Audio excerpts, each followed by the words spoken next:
सीतामढ़ी के नवनिर्वाचित सांसद देवेश चंद्र ठाकुर जी एक कार्यक्रम के दौरान भाषण देते हैं, जिनका वीडियो काफी सोशल मीडिया पे वायरल चल रहा है।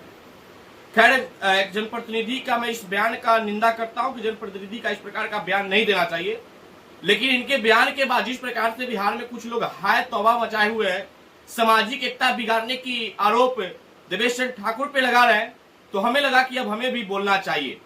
देवेश चंद्र ठाकुर जी एक सादगी और सरल व्यक्तित्व के व्यक्ति है। वो विधान परिषद के सभापति भी रहे और 22 साल तक वो एमएलसी रहे और उनके सादगी का चर्चा पूरे बिहार में होता है। वो ऐसे नेता जो जात पात धर्म से ऊपर उठ करके हमेशा सीतामढ़ी का विकास किए हैं।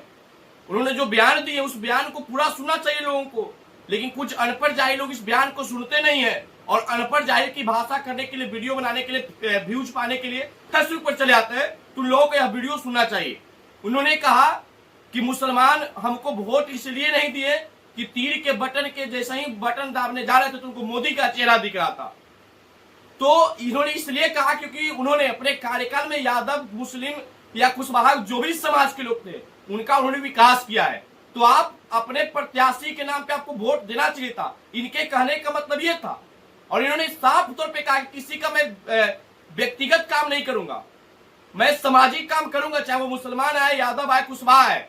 उन्होंने कहा कि हम व्यक्तिगत उन लोगों का काम नहीं करेंगे क्योंकि जब वो वोट हमको मोदी के डर से नहीं दे रहे हैं तो हम भी उनको काम इसलिए नहीं करेंगे। वो लालू प्रसाद यादव के व्यक्ति हैं, लेकिन राजद वाले लोग इसका मजा ले रहे हैं। तो वही राजद पार्टी को मैं सुना देना चाहता हूं। और एक जातिवाद पत्रकार कुछ दिनों से चुपचाप था, लेकिन फिर वह बड़ा अपने बड़बोले के लिए वो आ गया और कहा एक जूता मारना चाहिए देवेश चंद्र ठाकुर को जो सामाजिक एकता को बिगाड़ रहे हैं। गजब हंसी आता है यार आप लोगों के बयान पे। अब जूता मारने की बात उनको आप बोल रहे हैं और ये आरोप लगा रहे कि वो जातिवाद फैलाते हैं। जिसका उपज ही जातिवाद की राजनीति के लिए हुआ हो, जो उपज ही जातिवाद उन्माद फैलाने के लिए हुआ हो, वो व्यक्ति भी अगर इस प्रकार का बात बोलता है तो हमें कतई शोभा नहीं देता है।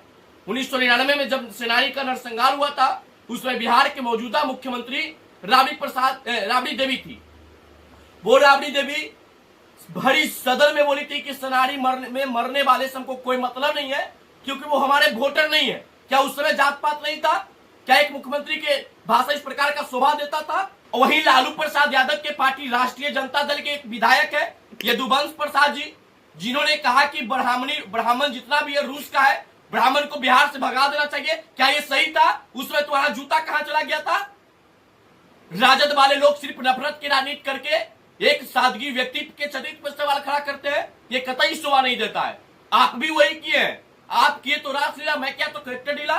अब जरा बताइए लालू प्रसाद यादव 2020 की विधानसभा के चुनाव में क्या बोले थे? वो तो आप भूल गए होंगे। वो तो एक समाजवादी थे। जात पात फैलाने वाले लोग समाजवादी हो जाते हैं। जो सच में समाजवादी के लिए काम किया वो व्यक्ति जात पात का उन्मादी फैलाने वाला हो जाता है। क्या गजब खेला है भाई आप लोग का राजनीति का। लालू यादव जी 2020 के विधानसभा चुनाव में राघोपुर में तेजस्वी यादव के लिए सभा करने गए तो वहां क्या बोले थे कि यादव पिछड़ा एक हो जाओ, हमारा लड़ाई सवर्णों से। क्या उसमें जात पात नहीं था? क्या एक बड़े नेता जो कि बिहार के मुख्यमंत्री रहे, केंद्र में मंत्री रहे, वो व्यक्ति जात पात फैला रहा है तो बहुत अच्छा था।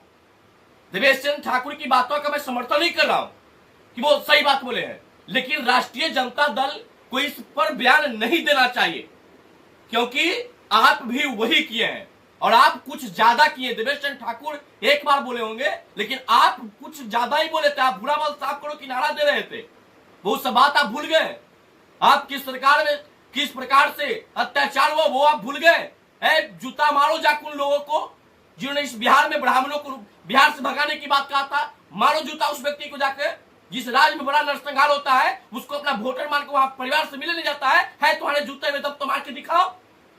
ये जूता सिर्फ और सिर्फ ब्राह्मणों पे, भूमियारों पे चलाओगे तो बर्दाश्त नहीं करेंगे, तुमसे आगे थोड़ा आगे रहेंगे।